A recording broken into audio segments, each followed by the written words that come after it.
Olá, meu amigo, minha amiga. Você já deve ter visto filmes, novelas, né, onde tem um casamento e de repente o padre se vira para os presentes e pergunta se alguém tem alguma coisa contra aquele casamento que falha naquele momento ou se cale para sempre. Pois bem, você já deve ter participado de algum lugar, de algum encontro com várias pessoas e de repente você se incomodou com alguma coisa negativa que estava acontecendo ali, alguma coisa contrária ao que você estava vendo e de repente você quer protestar. Até num jogo de futebol também, né, que você começa a gritar para o jogador do teu time que não está vendo uma jogada, enfim. A internet é mais ou menos isso. Quando a gente vê alguma coisa que incomoda muito a gente nas redes, você quer falar com alguém, você quer trocar ideias, então por isso que a gente vem para o YouTube. Eu vi tanta coisa ruim, tanta coisa negativa, tanta coisa errada, tanta distorção da realidade, que, como diria Noam Chomsky, se você tem informação, você tem educação, conhecimento, isso te gera possibilidades. E as possibilidades te geram responsabilidades. Então, eu e você, pessoas que estão aqui no nosso portal, nós temos responsabilidade de tentar ajudar a mudar alguma coisa na realidade, né? Uma realidade que está tão obscura nos dias de hoje. Eu ficaria na minha, não levantaria a mão nessa missa hoje, se não fosse a propaganda, a autopropaganda que a Rede Globo de televisão está fazendo de si própria e do Jornal Nacional, com o maior cinismo, a maior cara de pau ou simplesmente uma autoalienação, um autoengano. A gente vai ver que muitas dessas pessoas aí, elas acabam tendo que gastar muito dinheiro em psicanalista, porque não é possível que elas estão trabalhando numa emissora que está falseando a verdade, está sonegando a informação, está distorcendo a realidade para o Brasil e mesmo assim essas pessoas acham que ela está fazendo um jornalismo isento, como a gente vai demonstrar aqui. Eu fiz telejornalismo, eu tive muitos professores que eram altos funcionários da Rede Globo de televisão e a gente discutia muito, porque eles sempre, no final da história, acreditavam, ou pelo menos diziam, que era possível fazer um bom jornalismo mesmo dentro de uma emissora como a Rede Globo. Fazer um bom jornalismo é uma coisa relativa, porque as empresas de jornalismo, de televisão, comunicação no mundo inteiro, normalmente são empresas privadas. E uma empresa privada está preocupada com lucro, está preocupada com lucro, com dinheiro, dividendos para os seus acionistas. A verdade, isso é uma coisa que fica no campo do romantismo do cara que entrou para uma emissora privada. Aliás, uma coisa comum, gente, em qualquer empresa privada no mundo, as empresas não vão pagar salário de uma pessoa que não esteja comungando da filosofia dessa empresa. No entanto, essas pessoas que estão lá muitas vezes acabam pirando, né, e acabam sendo aplacadas na sua culpa com altos salários. É como aquele cara que rouba, mata, mente, adultera, faz um monte de coisa errada e vai a uma missa e quando sai da missa dá uma nota lá de R$10 para o primeiro pedinte que tem para aplacar um pouco a sua culpa. Então essas pessoas acham que é possível fazer uma coisa importante a favor do Brasil numa empresa que atua contra o Brasil, porque ela atua a favor de pequenos grupos econômicos, atua a favor de si própria enquanto família, enquanto pessoas que estão se dando bem geneticamente, né? Está passando de pai para filho esse comportamento onde uma empresa privada está acoplada ao Estado, numa relação promíscua, onde serve ao Estado e se serve do Estado, se serve de verbas públicas. Vou pegar aqui um trecho aqui do documentário, espero que não dê nada errado, que nosso programa não é editado, de um documentário feito pela BBC de Londres, intitulado Além do Cidadão Kane. Isso está disponível aí, né, no YouTube, vou colocar na descrição para vocês também. Mas vamos ver aqui um trecho desse documentário. O áudio não está muito bom, mas vai dar para escutar. Vamos lá. Ele inaugurou a Rádio Globo. Marinho obteve sua primeira concessão de TV em 1957 do presidente Kubitschek, cujo governo ele apoiava. E a segunda de João Goulart, cujo governo ele ajudou a depor.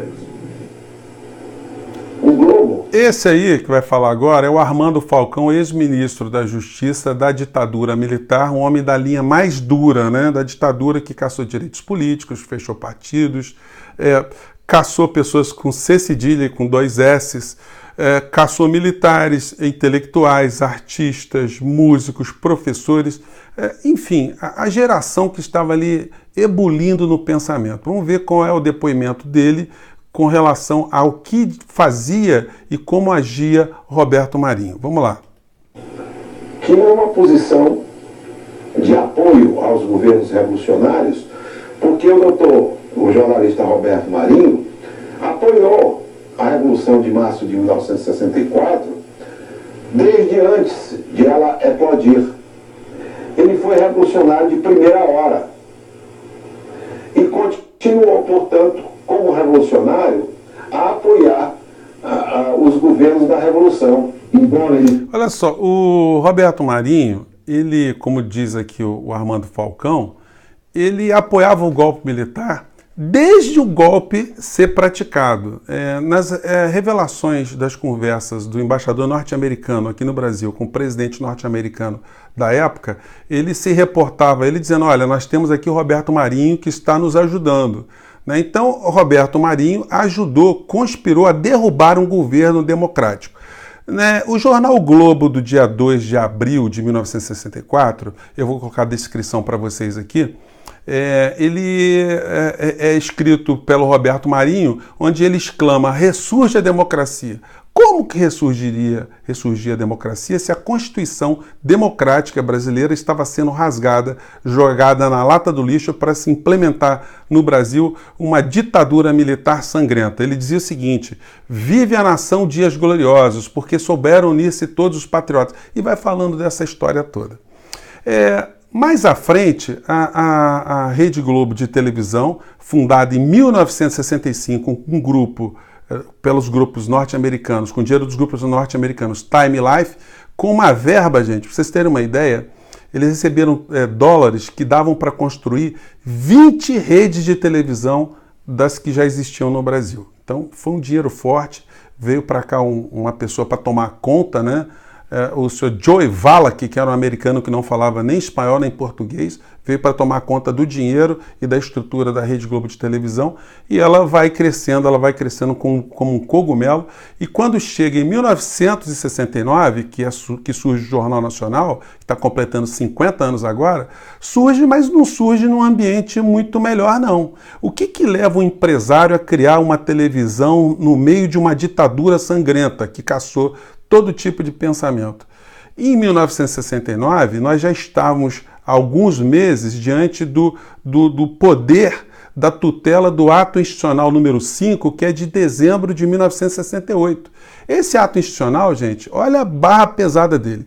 Ele, entre as coisas bizarras que praticou contra o povo brasileiro e aprofundando ainda a ditadura, ele suprimiu o habeas corpus. Ele fechou o Congresso Nacional, as normas eram editadas por decretos-leis pela junta militar, eles que faziam a lei ali no gabinete mandavam e tudo bem.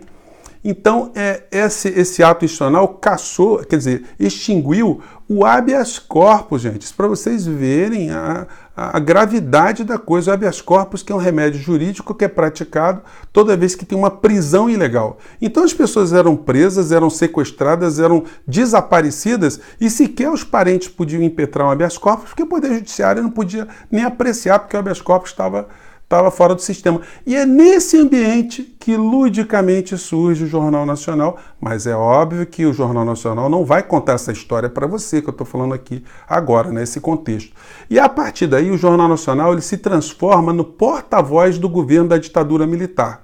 Todo tipo de sacanagem contra as liberdades individuais e coletivas que eram focalizadas pela ótica da ditadura, tinham na Rede Globo de televisão uma forma já bem sofisticada de passar esse ponto de vista unilateral e contra a democracia que foi acontecendo por toda a história da Rede Globo e da família Marinho. Não é à toa que hoje ela é a família que, com essa promiscuidade com o poder, é a mais rica do Brasil, com 29 bilhões e 200 milhões de dólares, como diz a revista Forbes.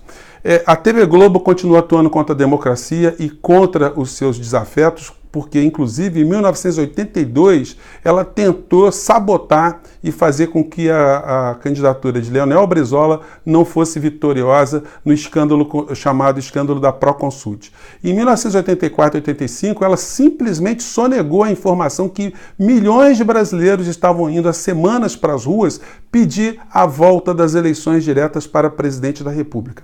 Armando Nogueira, num programa Roda Viva, e Armando Nogueira foi pivô de várias dessas histórias, ele foi interpelado, foi questionado por um jornalista nesse programa. Vamos ver se eu consigo colocar para vocês aqui, gente. Está tudo no improviso. Vamos lá. Na verdade, eu gostaria que você esclarecesse a opinião pública sobre um episódio que marcou muito o telejornalismo da Globo. Sobre as diretas já. Todo mundo se recorda que a Globo entrou tardiamente na cobertura das diretas já. Quem é que censurou a cobertura? Foi o Armando Nogueira? Foi o Dr. Roberto Marinho? Ou foi o Dr. Leitão de Abreu? Olha, a pergunta foi até inocente, né? Mas eu só coloquei a pergunta aí para ilustrar. Por que eu digo que a pergunta foi inocente? Porque o Roberto Marinho não precisava de censor nenhum, ele estava em relação promíscua com o poder. Eu volto a falar, gente, ele se locupletava do Estado e o Estado precisava de uma empresa extremamente eficaz para poder fazer a propaganda do regime, né? Eu vou pegar aqui alguns trechos aqui que foram que me incomodaram nesses 50 anos da Rede Globo aqui. Vamos ver primeiro, 50 anos do Jornal Nacional, a fala do filho do Roberto Marinho, João Roberto Marinho, na cerimônia agora. Vamos lá. Opa. O Brasil conhece melhor a si mesmo. O presidente do Conselho Editorial do Grupo Globo, João Roberto Marinho, lembrou o valor de quem acreditou nessa ideia desde o início. Eu tenho certeza que Roberto Marinho estaria muito emocionado se estivesse hoje aqui com a gente de ter visto todo o percurso desses 50 anos. O Jornal Nacional teve um papel fantástico, né, na TV Globo, junto com as suas afiliadas, né, nossas 5 estações, mais 117 afiliadas, com toda essa equipe pelo Brasil inteiro. Cumpriu um papel ao longo desses anos inigualável, e o melhor de tudo é o brasileiro, né, sentindo o esforço, a qualidade, a isenção da nossa informação, dando sempre a preferência. Gente, a isenção da informação, né? Você vê quando... É claro, queria dizer o quê? Não, nós sempre fomos corruptos, a gente sempre distorceu, a minha família está riquíssima, porque nós sempre estivemos do lado do bem. É complicado, né? Mas vamos ver aqui outra fala aqui. Aí vamos pegar um diretor também da Rede Globo, que é o Schroeder, né? Que ele falou aqui sobre esses 50 anos do Jornal Nacional. Vamos lá, fala aí, Diretor-geral da Globo, Carlos Henrique Schroeder, ressaltou os elementos que constroem o programa que está no ar há mais tempo em nossa tela. É hora de comemorar, é hora de vibrar. E aos 50 anos foi uma entrega diária de jornais com credibilidade, como disse o João, com isenção, com imparcialidade, e entregando um dos bens mais importantes que um cidadão pode ter, que é a informação correta.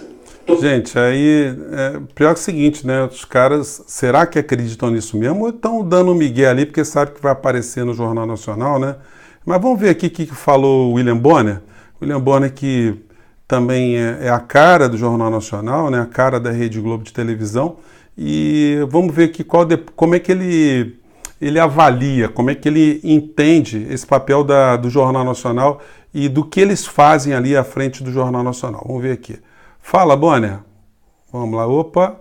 Gente, só uma paciênciazinha que o programa não é editado. Vamos lá, bora. Fala. Celebração de um órgão de imprensa com a relevância do Jornal Nacional, completando 50 anos, é uma forma de dizer ao Brasil que nós, jornalistas profissionais, estamos aqui, estamos atentos e não desistimos, mesmo que os percalços sejam grandes e crescentes. Nós não desistimos, nós estamos aqui em nome do nosso compromisso profissional. Esse compromisso é com o povo brasileiro, é com o cidadão brasileiro, com a democracia. Olha só, aí, gente, olha, eu não quero jogar nenhuma suspeição em relação ao William Bonner. Eu prefiro acreditar que ele é uma pessoa que, embora tenha muita informação, ele comete um auto-engano ou uma autoalienação. Porque não é possível que o cara que tem alguma informação, ele não sabe que a emissora está atuando contra o Brasil desde quando nasceu, que ele não conhece essa história, não conhece a história da família, não conhece a relação de promiscuidade com o poder, não conhece que a família ficou bilionária com essa atividade, não conheça, por exemplo, que ela participou de edição de debates, que ela fez campanha para derrubar algumas pessoas, ela escondeu a verdade em muitas situações. A empresa, de uma maneira geral, ela cada vez mais acentua um processo de alienação e de desinformação, da falta de consciência crítica que o povo brasileiro possui de uma maneira geral, até porque nós temos uma população de mais de 38 milhões de analfabetos funcionais, então não é possível que eles ignorem esse tipo de situação. Para finalizar, eu vou ver se eu tenho aqui. A Rede Globo de televisão, ela está investindo, conforme diz aqui o caderno econômico da Folha de São Paulo, ela comprou uma fatia da corretora Orama para expandir negócios. A corretora, ela cuida de previdência, cuida de aplicação no mercado financeiro. Então eu pergunto a vocês acham que a Rede Globo está apoiando a reforma da Previdência, está apoiando as estruturas jurídicas e os projetos de Paulo Guedes, simplesmente porque ela está preocupada com você, cidadão brasileiro? Você, cidadão que está desempregado, você que passa dificuldades, você que está vendo o Estado brasileiro dissolver para todos os lados, se dissolver para todos os lados, você acha que a Rede Globo de televisão de fato está preocupada com você? Ou ele está cada vez mais atrelados a grupos capitalistas, grupos que detêm poder, grupos que estão preocupados cada vez mais com seus núcleos de poder e seus núcleos econômicos? O que você acha? Bom, gente, eu espero ter jogado algumas questões para a sua reflexão. Eu fico por aqui. Como eu disse a vocês, nada pessoal. Estou apenas protestando no meio do casamento. Estou levantando meu dedinho ali e falando, olha, esse casamento aí é um casamento fajuto. Eu sei tudo contra o noivo, ou sei tudo que a noiva andou fazendo antes desse casório. Gente, eu fico por aqui. Se inscreva no nosso portal e divulgue para os amigos, tá bom, gente? Tchau!